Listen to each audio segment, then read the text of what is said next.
cuerpo y aquí está la colon. Y muchas veces hay el proceso urinario, ¿no? En la pancreatitis aguda, el problema está en el reflujo. ¿Por qué? Porque en el conducto están las enzimas activadas, no en el parénquima. ¿Se acuerdan? En anatomía hemos visto que están los islotes de Langerhans y los acinos pancreáticos.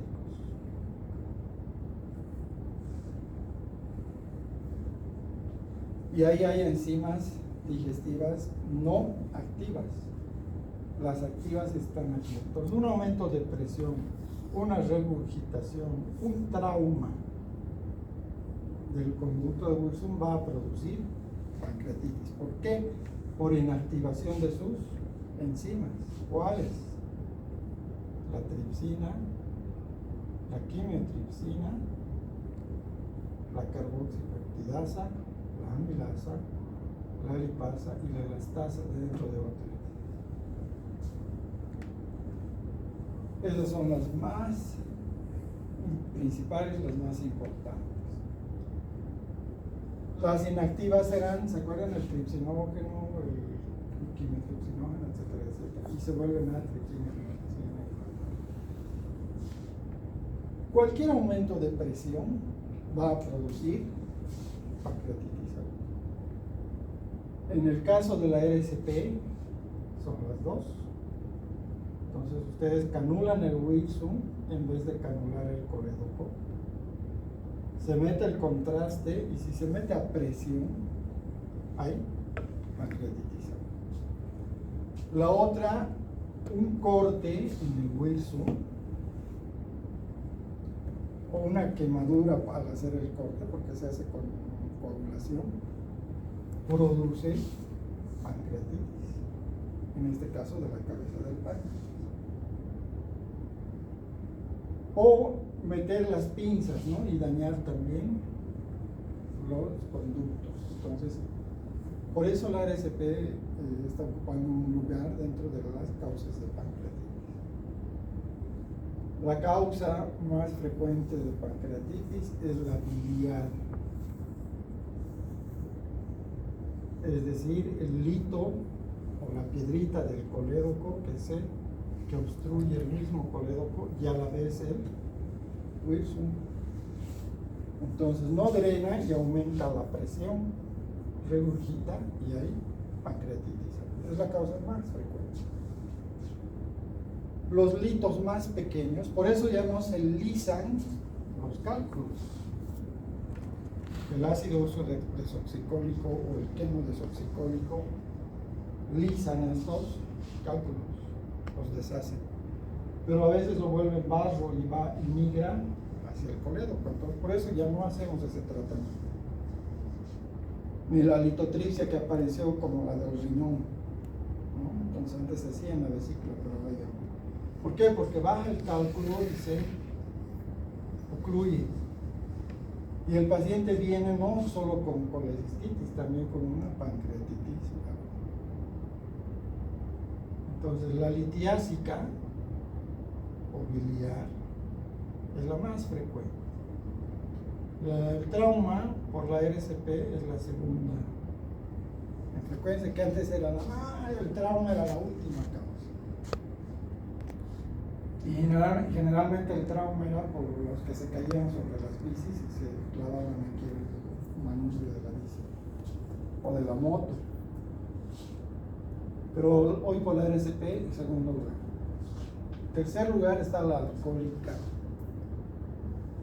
Aunque en otros países esta es la de primera instancia, la pancreatitis alcohólica.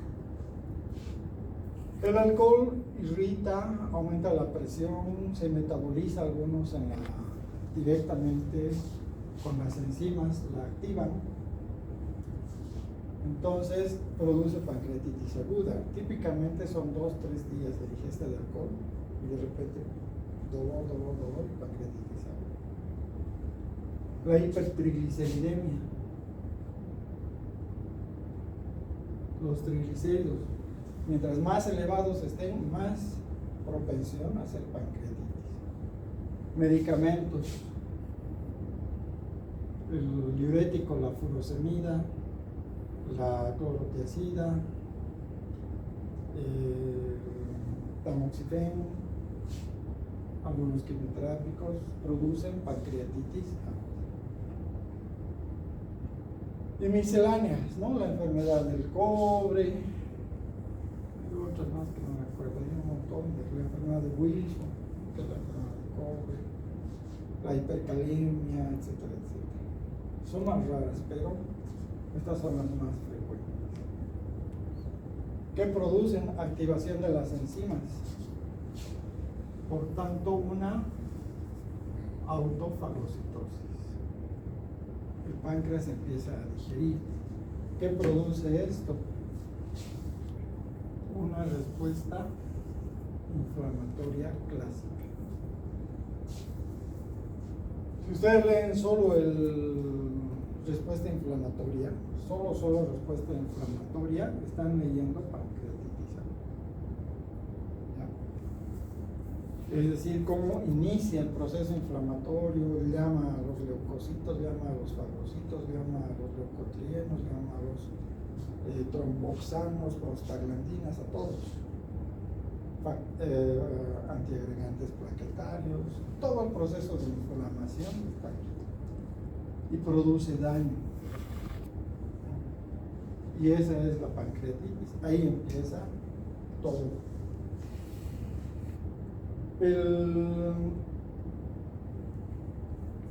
Tenemos que hacer una correlación. Entonces, la pancreatitis al inicio era una enfermedad severa con alta mortalidad, hasta la comprensión de esto, porque esto es igual a falla orgánica múltiple y finalmente muerte, ¿no? Y eso hace la pancreatitis: falla renal, falla pulmonar, alteraciones de la conciencia, hipotensión, shock y muerte.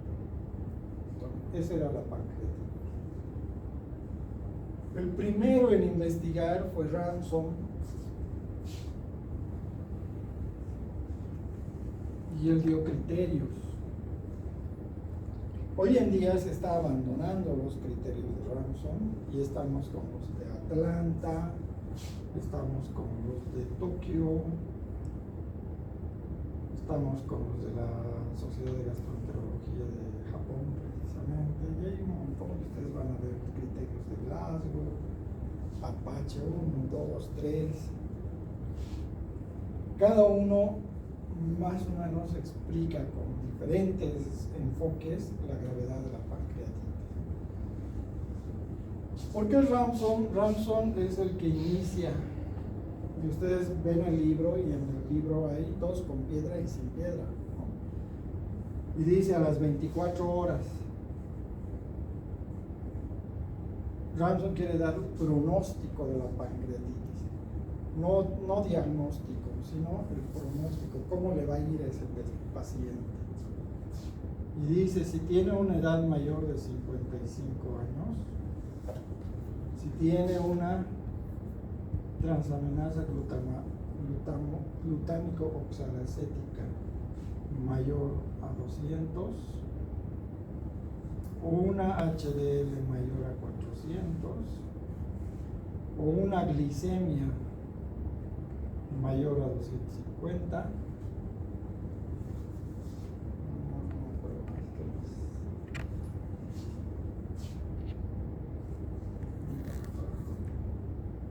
a este paciente le va a ir mal, hay que ponerle puntitos y bla bla bla.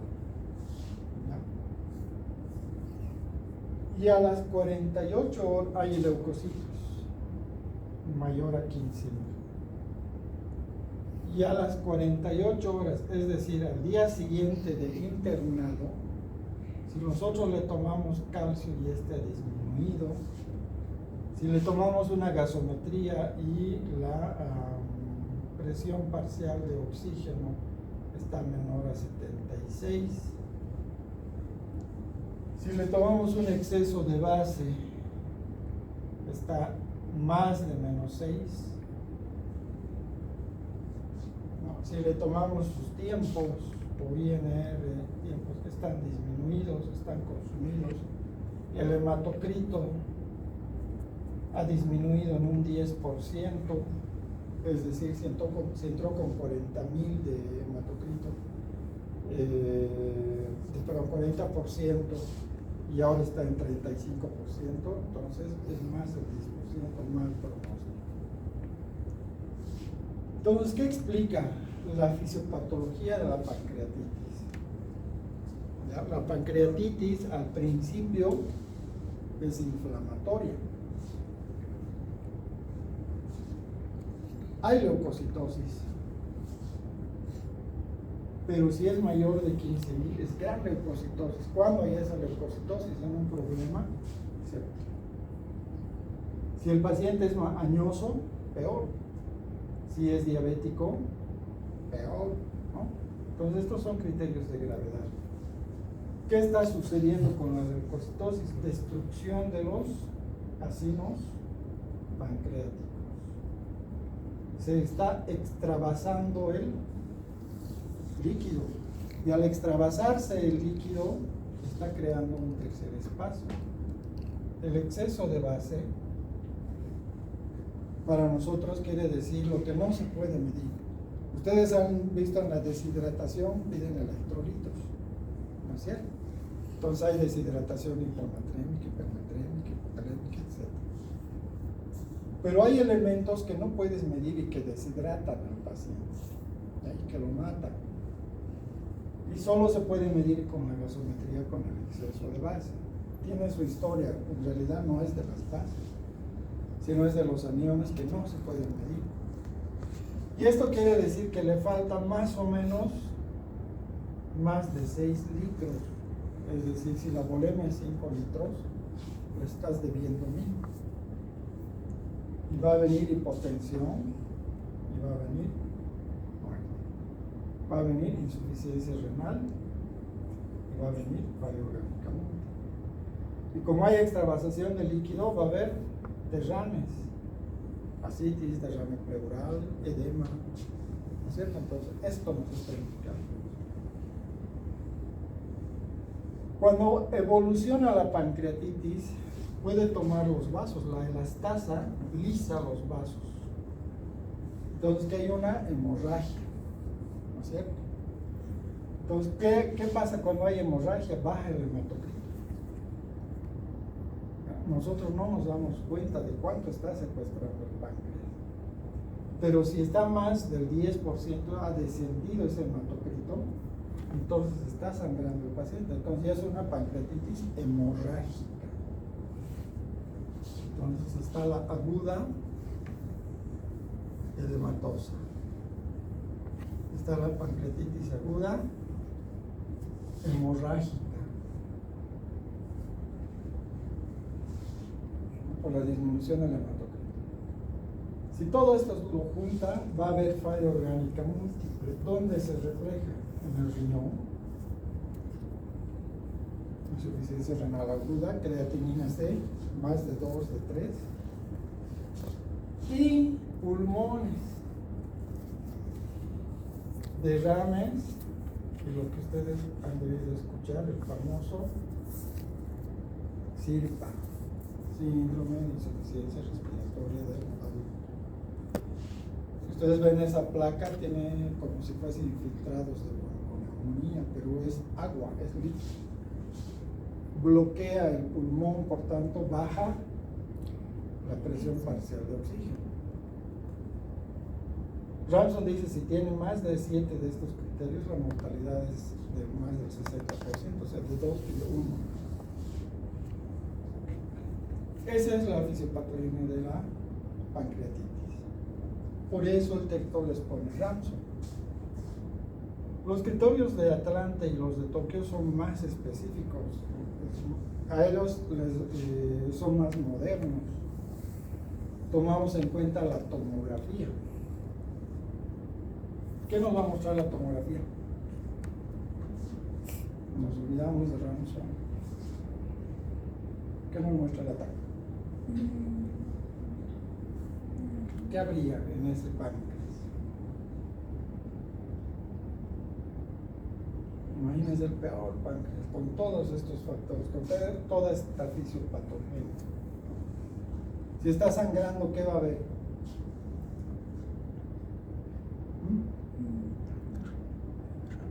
Una hemorragia, Pero ¿cómo va a haber la ataque? Con una colección. ¿Ve? Colecciones puede ser en la cabeza, puede ser aquí. Que la tomografía puede discriminar si es sangre o líquido. Entonces ya es un criterio.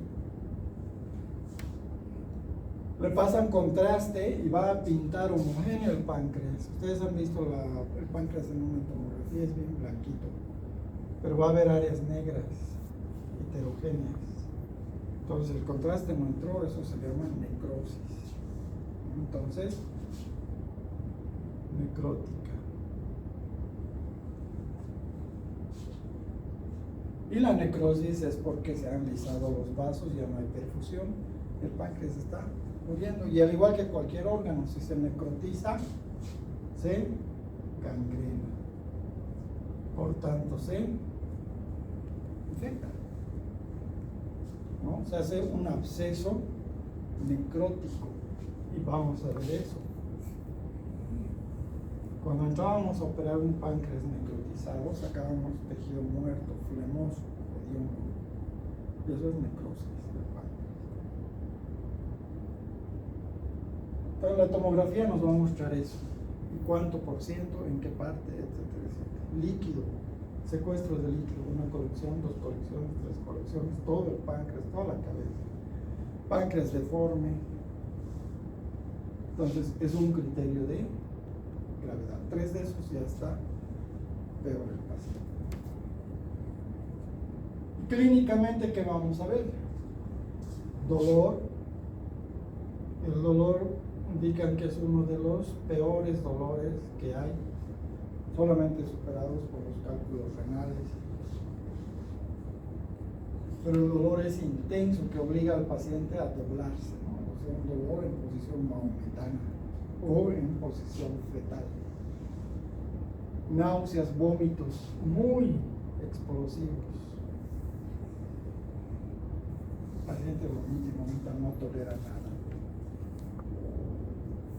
Lo demás es inespecífico, puede haber distensión, puede haber fiebre, solamente si está muy complicado. Y si hay hemorragia, ¿qué vamos a ver? Signo de Gulen. Gulen. ¿Y el otro? Raynaud. Raynaud. Es decir, alrededor del ombligo está una equimosis o en los flancos, que es del retroperitoneal. Y podemos ver un paciente insuficiente si está ya con problema pulmonar. Si le tomamos placa de abdomen, está imagen del colon cortado. El colon normalmente lo hemos visto así completito. Aquí viene colon, se corta, aquí otra vez aparece. A veces refieren que hay un asa centinela, el duodeno, así lleno de aire vigilante, ¿ya? El signo de la hélice. Pero el mejor estudio es la tomografía. Ahora, el diagnóstico no se va a hacer ni por la clínica ni por la imagen. No es diagnóstico. El diagnóstico se va a hacer con la tripsina, que hemos visto que es la enzima más específica, es la que hace activar a toditas en realidad. Cuantificando el tripsinógeno tendríamos el diagnóstico de pancreatitis, pero hay pocos laboratorios que hacen eso. Nos queda la amilasa y la lipasa. La amilasa al principio se eleva, hace una curva grande, rápida, al primer día o a las primeras 24 horas, generalmente ya está elevada y va descendiendo de a poquito en la semana. En cambio, la lipasa es al revés. La lipasa tarda en subir, mayor a 40, pero antes de la semana ya puede llegar a mayor a 400. Entonces hay que tener en cuenta eso, ¿ya? Entonces pedimos siempre amilasa y lipasa. Valores elevados, pancreatitis. Si nosotros tenemos diagnóstico de pancreatitis, entonces pedimos todo eso. Leucocitos, pruebas de función hepática para ver si no es una pancreatitis biliar, que es la más frecuente. Si tenemos hiperbilirubinemia a expensas de la directa, fosfatasa alcalina elevada, transaminasas elevadas, entonces es una y amilasa elevada, con lipasa, tenemos una pancreatitis biliar. ¿Tratamiento?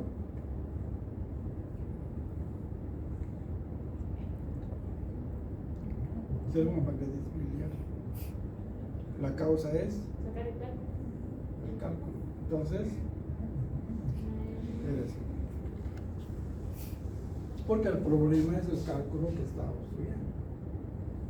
Entonces, esa es la causa más frecuente en nuestro medio, la pancreatitis biliar.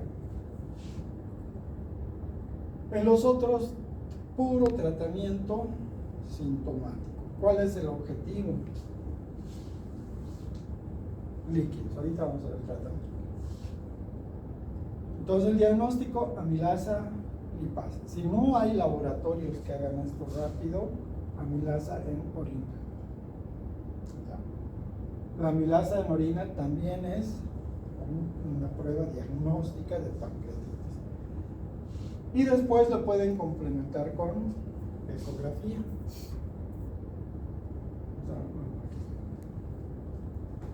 La tomografía nos va a ayudar, pero lo último que se dice es que aguantemos la tomografía por lo menos hasta la segunda semana.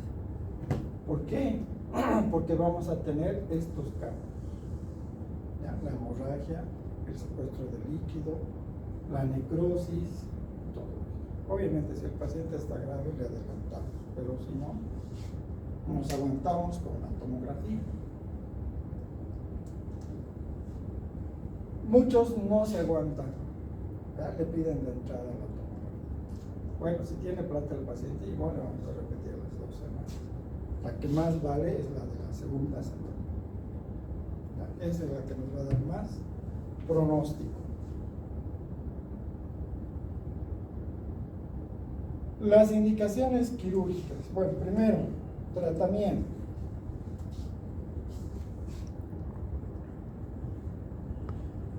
Hemos dicho que es una respuesta inflamatoria. Como les decía, si ustedes leen este capítulo, hay una pelea entre el CARS, el MARS, etcétera, etcétera. Es decir, la respuesta antiinflamatoria. De eso es la respuesta inflamatoria. Antes usaban corticoides, hoy ya no. Usábamos antiinflamatorios, hoy ya no. Solamente tratamiento sintomático. Lo peores son los líquidos. Y hemos visto que necesita hasta 6 litros, puede necesitar. Entonces, eso nos manda a catéter venoso central para la infusión grande de líquidos, para que no nos pasemos.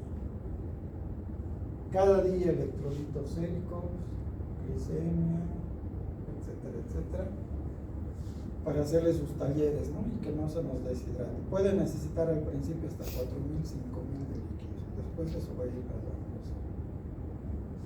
Si es hemorrágico y está bajando el hematocrito, sangre.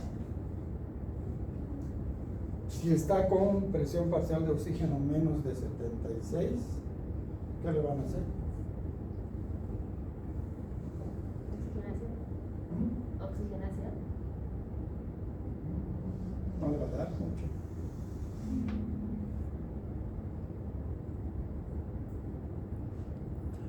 No es suficiente oxígeno. Intubación. O por lo menos terapia. De entrada terapia. Eso implica rayos X de tórax, gasometrías seriadas, etcétera, etcétera. Eso le van a hacer en terapia. Si no logran subir con sus talleres, Tú. Está silpeado.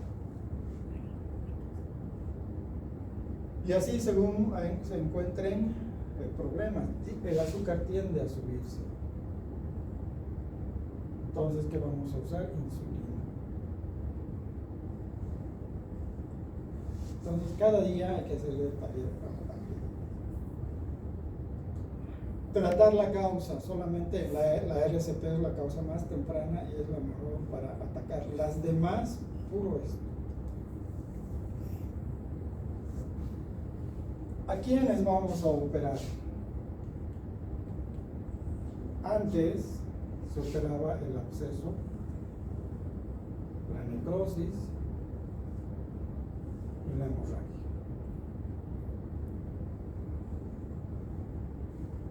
Entonces el absceso, si el paciente empezaba a hacer fiebre, insuficiencia renal, sirpa, fiebre, entonces había colecciones adentro, a lavar, y sacábamos ese tejido debridante. Hoy en día ya no. Ninguno es quirúrgico, salvo el hemorrágico con serio compromiso del hematólogo. Es muy raro. ¿Qué hacemos? Tac. Segunda semana.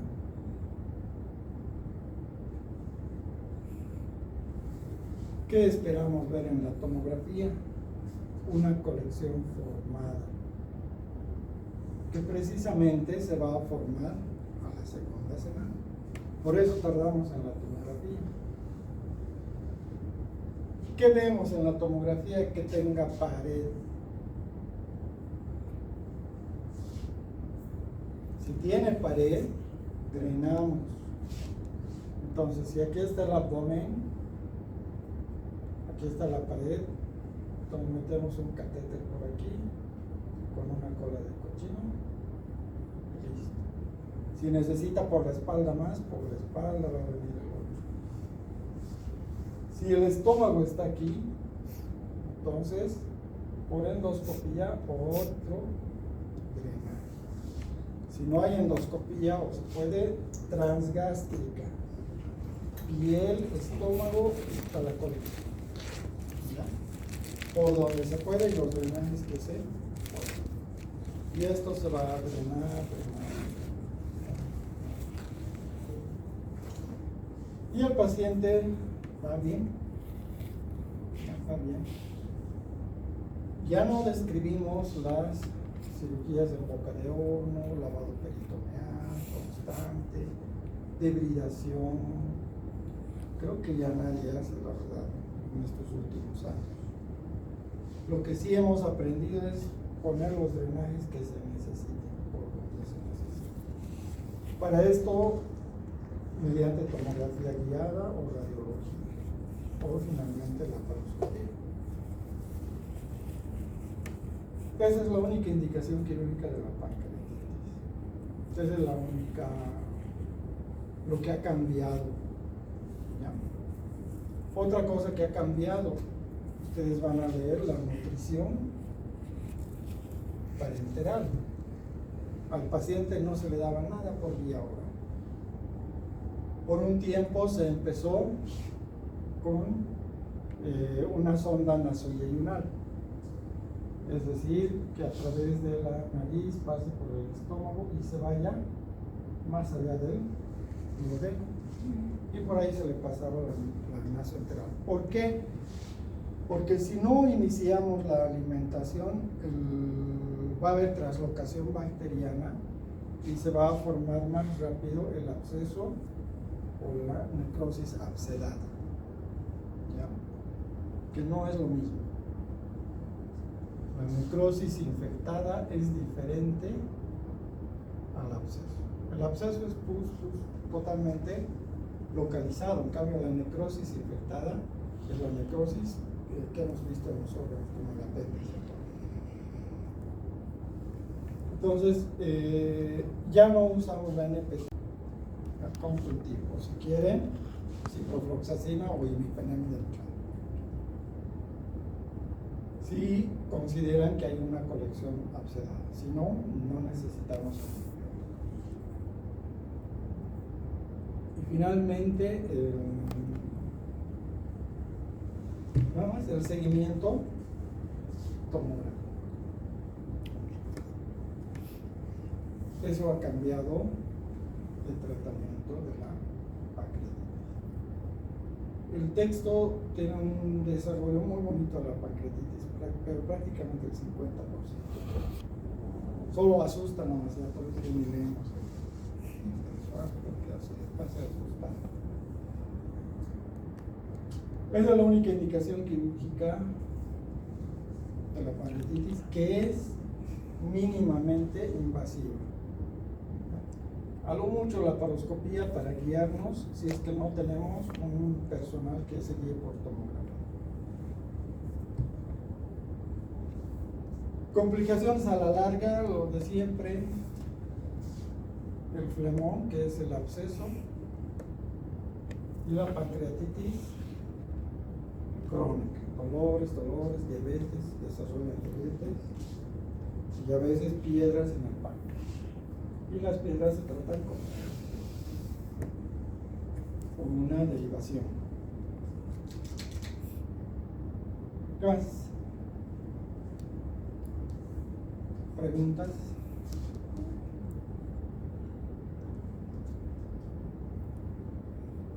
Nos falta de tumores, pero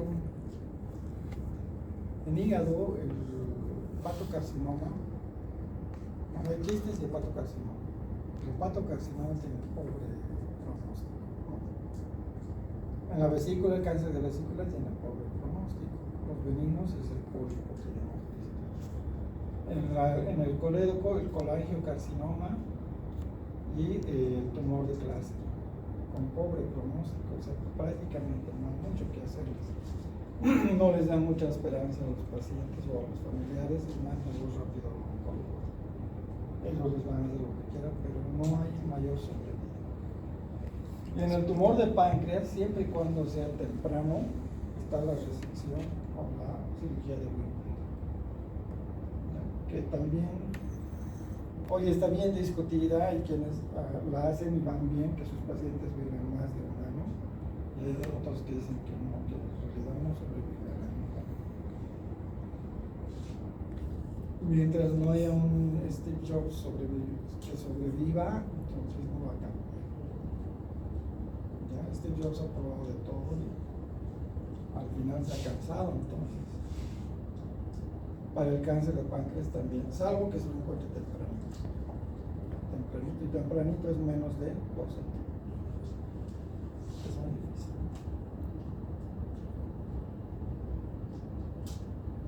Nada más. Vamos. Preguntas, si no hay preguntas.